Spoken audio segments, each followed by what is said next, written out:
আসসালামু আলাইকুম। Basic medical স্কুলের পক্ষ থেকে আপনাদের সবাইকে স্বাগতম। আজকে আমরা মাস্টারিং অফ থাইরয়েড গ্ল্যান্ড সিরিজের ফিজিওলজি অফ থাইরয়েড গ্ল্যান্ড নিয়ে আরও একটু বিস্তারিত আলোচনা করার চেষ্টা করব। আজকে আমরা বেসিক্যালি থাইরয়েড গ্ল্যান্ডের হরমোনগুলো কীভাবে ফাংশনিং হয় এবং থাইরয়েড হরমোনগুলো কীভাবে রেগুলেশন হয় এবং এটা খুবই ইম্পর্টেন্ট ইন্টারেস্টিং বিষয়, যেটা হলো লো T3 সিনড্রোম, সেগুলো সম্পর্কে আলোচনা করার চেষ্টা করব। চলুন আমরা শুরু করি। আমরা আগের ভিডিওতে দেখলাম আমাদের থাইরয়েড হরমোনগুলোর মধ্যে 93% হচ্ছে T4 হিসাবে রিলিজ হয়, মাত্র 7% T3 হিসাবে রিলিজ হয়। T4 এর পরিমাণ বেশি থাকলেও সেগুলো আমাদের ফেরিফেরিতে গিয়ে আয়োডিনেস এনজাইম দিয়ে আপনার T3-তে কনভার্ট হয়, যেটাকে আমরা বলি ফেরিফেরাল কনভার্সন। T3টা mainly highly receptor binding capacity থাকে, সে কারণে এটা খুব বেশি ফাংশনিং, সে কারণে আমরা দেখি T4গুলা T3-তে কনভার্সন হয়। এখন আসুন, ধরুন কোনো একটা সেলের ভিতর T3 এবং T4গুলা সেলের ভিতর ATP ডিপেন্ডেন্ট ক্যারিয়ার মিডিয়েটেড ট্রান্সপোর্টের মাধ্যমে প্রবেশ করবে। T3টা সেলের ভিতর প্রবেশ করলো এবং এখানে T4টা প্রবেশ করার পর দেখেন আমাদের T3-তে রূপান্তর হলো, কনভার্ট হলো। এখন T3 এবং এই T3 হরমোনগুলা আপনার সাইটোপ্লাজমের মধ্য দিয়ে আমাদের নিউক্লিয়াসের ভিতর প্রবেশ করবে। প্রবেশ করা মাত্রই এটা আমাদের রেটিনয়েড এক্স রিসেপ্টরের সাথে বাইন্ড করবে, আমাদের নিউক্লিয়াসে থাকা রেটিনয়েড এক্স রিসেপ্টরের সাথে বাইন্ড করবে। রেটিনয়েড এক্স রিসেপ্টর এবং T3 হরমোনের যে কমপ্লেক্সটা থাকে সেটা আমাদের ডিএনএর হরমোন রেসপন্স এরিয়ার মধ্যে আপনার বাইন্ড করবে। এখন আসুন আমরা এই যে থাইরয়েড হরমোনগুলো ফাংশন করতেছে, এই থাইরয়েড হরমোনগুলো রিলিজটা কীভাবে রেগুলেট হয় সেটা সম্পর্কে আমরা একটু ধারণা নিই। আচ্ছা, মূলত মনে রাখবে এটা নেগেটিভ ফিডব্যাক মাধ্যমে আমাদের রেগুলেশন হয়। প্রথমে এর আগে আসুন আমরা কীভাবে আদার্স হরমোনগুলো থাইরয়েড হরমোনগুলো রিলিজ করতে সাহায্য করে সেটার ক্ষেত্রে আমরা আলোচনা করি। এর মধ্যে এটা হাইপোথ্যালামাস এবং অ্যান্টেরিয়র পিটুইটারি, এই দুইটাকে আমরা যখন এদিকে আলাদা করলাম তখন আমরা ফিগারটা এরকম পাই। দেখুন আমাদের এটাকে আমরা হাইপোথ্যালামাস বলবো, এরপর এটার সাথে লাগানো আমাদের পিটুইটারি গ্ল্যান্ড থাকে। এই হাইপোথ্যালামাসের মধ্যে কতগুলো নিউক্লিয়াস থাকে, সেগুলোকে আমরা বলি প্যারাভেন্ট্রিকুলার নিউক্লিয়াস। এই প্যারাভেন্ট্রিকুলার নিউক্লিয়াস থেকে যখন আমাদের হাইপোথ্যালামাসে হিট কমে যাবে, অর্থাৎ আমাদের বডিতে হিটের পরিমাণ কমে যাবে, তখন এই প্যারাভেন্ট্রিকুলার নিউক্লিয়াসগুলো অ্যাক্টিভেট হবে। এই প্যারাভেন্ট্রিকুলার নিউক্লিয়াস থেকে তখন আমাদের থাইরয়েডট্রপিন রিলিজিং হরমোনটা রিলিজ হবে। এই থাইরয়েডট্রপিন রিলিজিং হরমোনটা আপনার এই যে হাইপোফাইশিয়াল পোর্টাল ব্লাডের মাধ্যমে আমাদের অ্যান্টেরিয়র পিটুইটারি গ্ল্যান্ডে আসবে। আচ্ছা, এখন থাইরয়েড গ্ল্যান্ডে আসার পর কী করবে?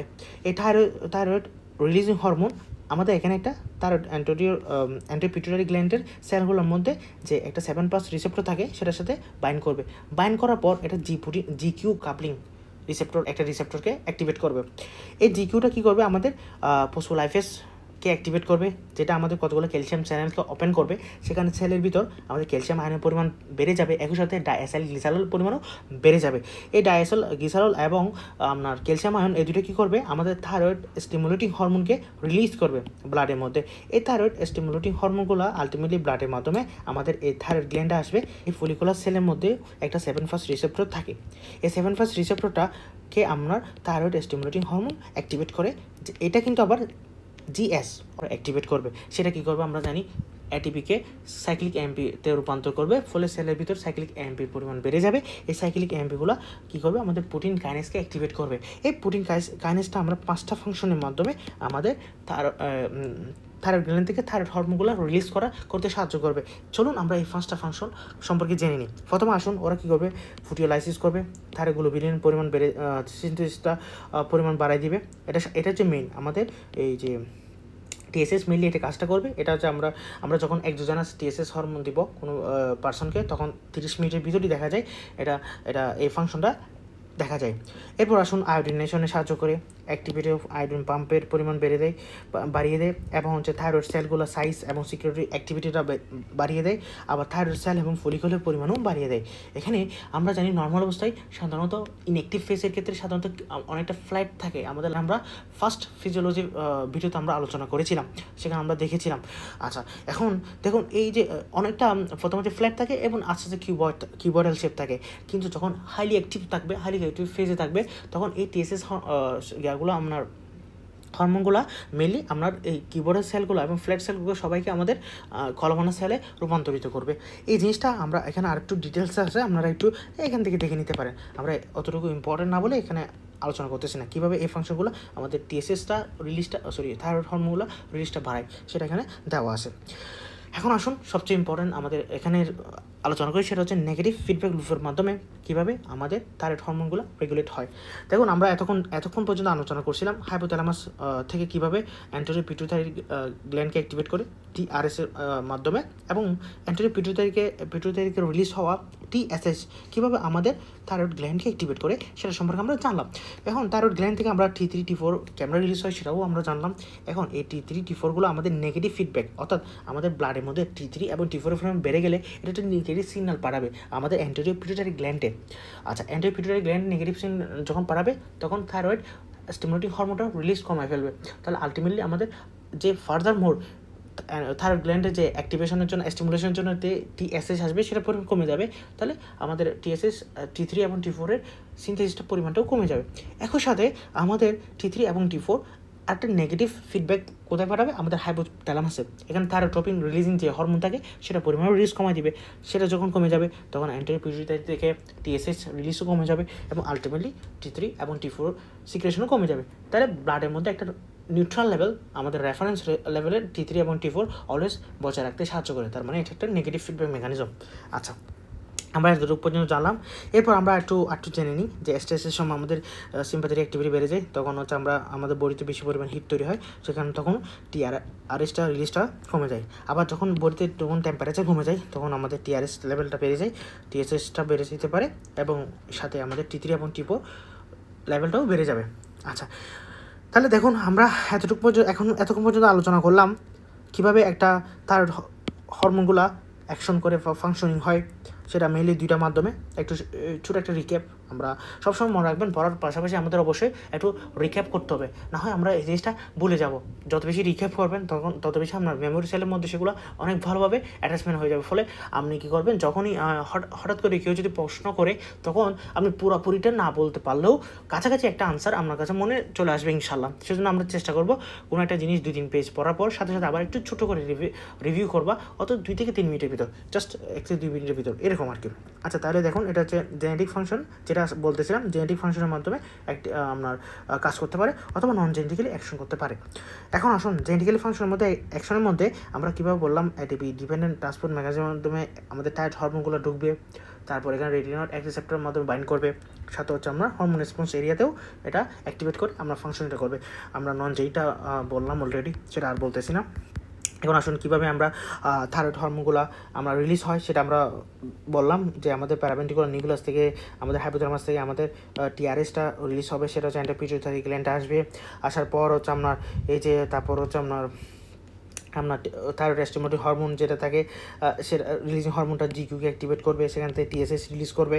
এই টিএসএসটা আলটিমেটলি পুডিং কাইনেসকে অ্যাক্টিভেট করার মাধ্যমে আমাদের এই ফাংশনগুলো এক্সাক্ট করে আমাদের T3 এবং T4 রিলিজ করবে। আচ্ছা, এরপর আমরা জানলাম নেগেটিভ ফিডব্যাক লুপ কীভাবে T3 এবং T4 ব্লাডের মধ্যে হরমোন লেভেলটা রেগুলেট করে। এখন আমরা খুবই একটা ইন্টারেস্টিং বিষয় নিয়ে আলোচনা করব। সেটা হলো লো T3 সিনড্রোম। এই লো T3 সিনড্রোম হলো নন থাইরয়েডাল অ্যাডাপটিভ রেসপন্স ডিউরিং ইলনেস।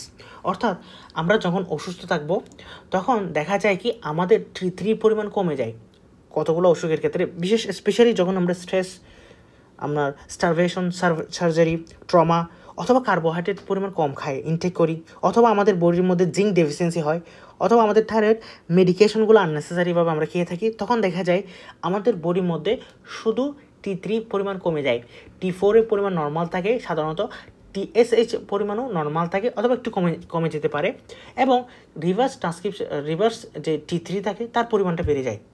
তাহলে দেখুন এখানে শুধুমাত্র T3টা আইসোলেটেড T3 কমে যাচ্ছে, সেটাকে আমরা বলছি লো T3 সিমটম, যেটা কিন্তু আমাদের থাইরয়েড ফাংশনিং বা থাইরয়েডের কোনো প্রবলেম কারণে হচ্ছে না, যেটা আমাদের এই যে বললাম আমরা যখন ইলনেসে থাকি, কোনো স্ট্রেসে থাকি, তখন শুধুমাত্র আইসোলেটেডলি আমাদের T3 পরিমাণ কম থাকে, যেটাকে আমরা বলতেছি লো T3 সিমটম।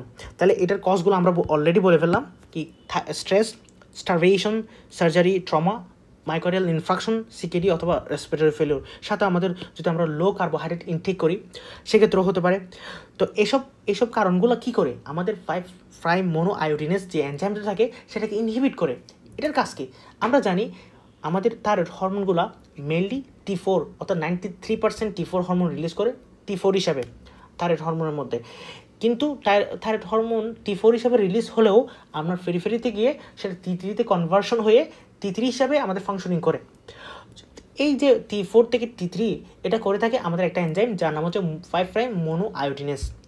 আমরা যখন উপরোক্ত এই প্রবলেমগুলোর মধ্যে থাকি তখন এই 5' মোনো আয়োডিনেস এনজাইমটা ইনঅ্যাক্টিভেটেড থাকে, ফলে T4 থেকে T3 কনভার্সনটা হয় না।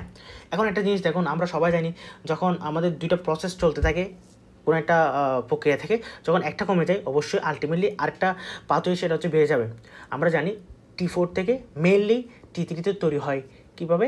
5' মোনো আয়োডিনেস এনজাইম দিয়ে। এছাড়াও আরেকটা এনজাইম 5' মোনো ডিআয়োডিনেস এনজাইম থাকে, সেটা কী করে আপনার T4 থেকে রিভার্স T3 তৈরি করে। তাহলে দেখুন একদিকে T3 কমে যাচ্ছে আর দিকে রিভার্স T3টা বেড়ে যাচ্ছে। এটা হচ্ছে এখানে একটা প্যাথোলজি সাইন। তাহলে এক্ষেত্রে আমরা আলটিমেটলি আমরা কী পাবো?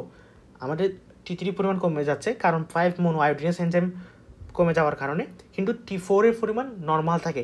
এই নর্মাল T4ও কিন্তু আমাদের TSH রিলিজটা আপনার মেনটেন করে, অর্থাৎ আমরা যে নেগেটিভ ফিডব্যাক মেকানিজমের মাধ্যমে বলেছিলাম আমাদের থাইরয়েড হরমোন রেগুলেশন হয়, আমরা এখানে বলতেছি T3 পরিমাণ কমে যাচ্ছে, তাহলে TSH পরিমাণ কমে যাওয়ার কথা, কিন্তু ওই যে T4 সেটাও কিন্তু TSH রিলিজের ক্ষেত্রে কন্ট্রোল করার ক্ষেত্রে ইম্পর্টেন্ট ভূমিকা পালন করে।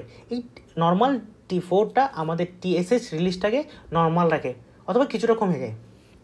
এখন আসুন তাহলে এখানের মধ্যে আমরা T4টা যখন নর্মাল থাকে TSHটাও থাইরয়েড স্টিমুলেটিং হরমোনটাও নর্মাল থাকতেছে, কিন্তু T3 পরিমাণ কমে যাচ্ছে। আর একই সাথে তার অপোজিট যে পাথওয়ে সেটার মাধ্যমে রিভার্স T3 পরিমাণ বেড়ে যাচ্ছে। তার মানে আমরা এখানে এগুলো দেখতেছি, দেখুন নর্মাল T3 থাকতেছে, আবার হচ্ছে TSH পরিমাণ সেগুলো নর্মাল থাকতেছে, কিন্তু T3 পরিমাণ আইসোলেটলি কমে যাচ্ছে, আবার রিভার্স T3 পরিমাণও বেড়ে যাচ্ছে। আচ্ছা, এখন লো T3 সিমটম হলে আমরা কী কী সিমটম লক্ষ্য পাবো? এগুলোর মধ্যে আমরা এখানে আনার চেষ্টা করেছি যে দেখুন, আচ্ছা ব্রেন ফগ, তারপর হচ্ছে dry skin, acne, hair loss, anxiety, depression, cold hands and feet, infertility, low libido, আর যে হেভি অর ইরেগুলার পিরিয়ডস হবে, এগুলো আর কি, এগুলো হচ্ছে আমাদের সিমটমগুলো দেখা দিবে। এখন আসলে এর ক্লিনিক্যাল সিগনিফিক্যান্স কী? এটা হচ্ছে মেনলি ইম্পর্টেন্ট হচ্ছে এর ক্লিনিক্যাল সিগনিফিক্যান্স। এটা মেনলি তিনটা ফাংশন ইম্পর্টেন্স আছে।